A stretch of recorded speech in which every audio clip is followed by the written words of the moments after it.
बात उस ज़माने की है मित्रों, जब अंग्रेज़ों का शासन हुआ करता था। एक अंग्रेज़ अधिकारी भारत आया और प्रयागराज के संगम तट पर पहुंचा। वहां उसने लाखों की भीड़ देखी। उसने पूछा कि यहाँ सब क्यों इकट्ठा हुए हैं।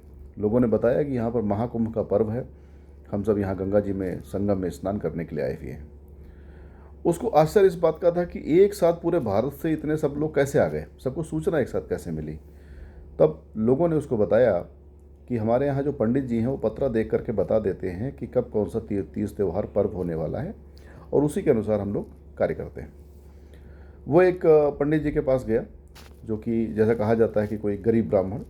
तो वो एक धोती पहने हुए थे और जनेऊ था, एक छोटी सी कोठरी में बैठे थे। उन्होंने पत्रा देखकर उसको बहुत सी तिथियों के बारे में बताया, उसके बारे में बताया, इस तरीके की उसको ज्ञानवर्धन किया। वापस लौट के गया, उसने अपने अधिकारियों को बताया कि अगर भारत पे राज करना है तो भारत की जो गुरुकुल पद्धति है, जो संस्कृत की शिक्षा दी जाती है, उसको नष्ट करना होगा। तभी यहाँ के लोग अपनी जड़ों से कट पाएंगे, और वो होंगे तो शक्ल सूरत में तो भारतीय होंगे, भारत के होंगे, लेकिन शिक्षा से, सोच से, विचारों से, पसंद से, संस्कृति से वो अंग्रेज बन जाएंगे। ऐसा एक मैकाले नाम का आदमी, जिसको लॉर्ड मैकाले भी कहते थे, एक राजनेता था ब्रिटिश का, उसने एक नई शिक्षा पद्धति भारत में लागू की और गुरुकुलों को मान्यता समाप्त हो गई। स्कूलों के माध्यम से ऐसे अंग्रेजी दां लोग बनाए जाने लगे। उसका ये मानना था कि शिक्षा सबको नहीं दी जानी चाहिए, शिक्षा केवल एक लिमिटेड तबके को दी जानी चाहिए, जो उच्च वर्ग होता है वह शिक्षा प्राप्त करे, और वहाँ से फिल्टर होकर के शिक्षा निचले तबके में जाएगी, और वो शिक्षा हमारे अनुकूल होगी।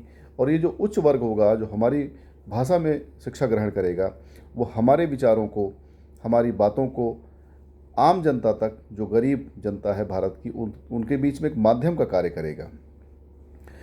जब सीधी सी बात है, जब हम संस्कृत पढ़े ही नहीं है, संस्कृत जानते नहीं है, तो हम वेदों को क्या जानेंगे, पुराणों को क्या जानेंगे, और उपनिषद को क्या जानेंगे।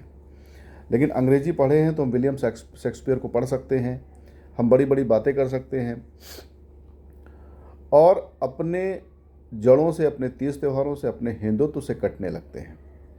दूसरा, इसी में कई बात मैं कहना चाहता हूँ कि अगर आप, जैसे युद्ध होते थे, तो युद्ध में राजा या उस सेना का सेनापति यदि मार गिराया जाता था या बंदी बना लिया जाता था, उसको हरा देते थे, तो पूरी सेना हारी हुई मानी जाती थी। ऐसे ही किसी समाज को यदि आप नीचा दिखाना चाहते हो, हराना चाहते हो, गिराना चाहते हो, मानसिक गुलाम बनाना चाहते हो, तो उसका नेतृत्वकर्ता जो है, पहले उसको हरा दो, बंदी बना लो, या उसकी बेइज्जती कर दो।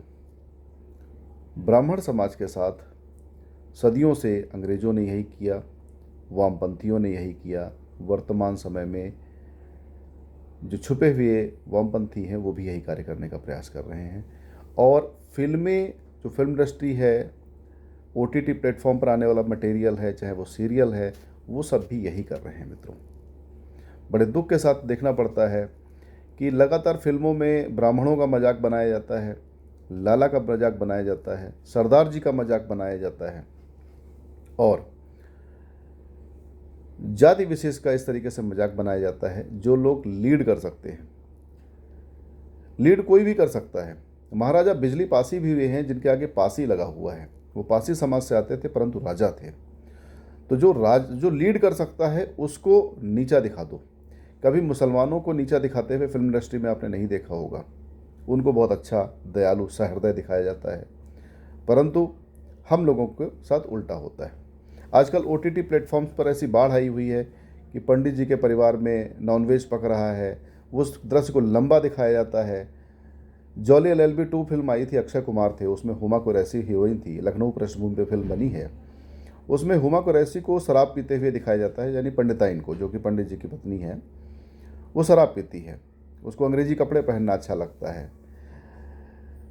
एक फिल्म आती है, ये जो आर्य करके, क्या नाम उसका हीरो है, भूल भुलैया 2, 3, 4 जो भी हो, पंडित जी की चोटी पकड़ के हिला देना, पंडित जी को चांटा मार देना, पब्लिक खिलखिला कर हंस पड़ती है, और वो पब्लिक ये नहीं जान पा रही कि आप ही को नीचा दिखाने के लिए कार्य किया जा रहा है। और तो और, शंकर जी तो सबके हैं। फिल्म PK में शंकर जी को एलियन बना हुआ हीरो 2 कौड़ी का, वो दौड़ाता है जगह जगह, उनको टॉयलेट तक दौड़ा ले जाता है। हमारा हिंदू समाज देख करके खिलखिला के हंसता है, ताली बजाता है। उसको ये पता ही नहीं है कि किसके समाज का मजाक बनाया जा रहा है। और वही बैलेंस सेट करने के लिए वही जो एलियन टाइप कैरेक्टर हीरो है, वो शराब की बोतलें लेकर के मस्जिद जा रहा होता है। मस्जिद का गेट तो दूर, उसको गली में ही लोग पहचान लेते हैं और पकड़ लेते हैं, मस्जिद तक जाने भी नहीं देते। इतना दोगलापन, दोमुहापन कहाँ से लाते हैं? इसलिए ऐसा दोगलापन लाते हैं क्योंकि हम अपनी चीज़ को पहचान ही नहीं पाते कि आपकी हमारी बेइज्जती कहाँ हो रही, कहाँ हमारा नुकसान हो रहा है। अभी थोड़े लोग जागे हैं, समय है, जाग जाइए। ऐसी फिल्मों का, ऐसे सीरियल्स का बहिष्कार कीजिए, और केवल बहिष्कार मत कीजिए। आज बहुत सारे संगठन बने हुए हैं, हर गली कूचे में एक संगठन है, राष्ट्रीय अध्यक्ष पाए जाते हैं हर गली कूचे में। तो कुछ अपने कर्तव्यों का निर्वहन कीजिए और जाइए कोर्ट में केस फाइल कीजिए। आज वकील भी बहुत सारे अपने बीच में लोग हैं, मैं वकीलों से भी आह्वान करता हूं कि ऐसे लोगों के खिलाफ केस दायर कीजिए जैसे कि दोबारा ये हिम्मत ना कर सकें। और जैसे खेड़ा का पेड़ा बन रहा है, वैसे इन सब का पेड़ा बनाइए। जय श्री राम मित्रों।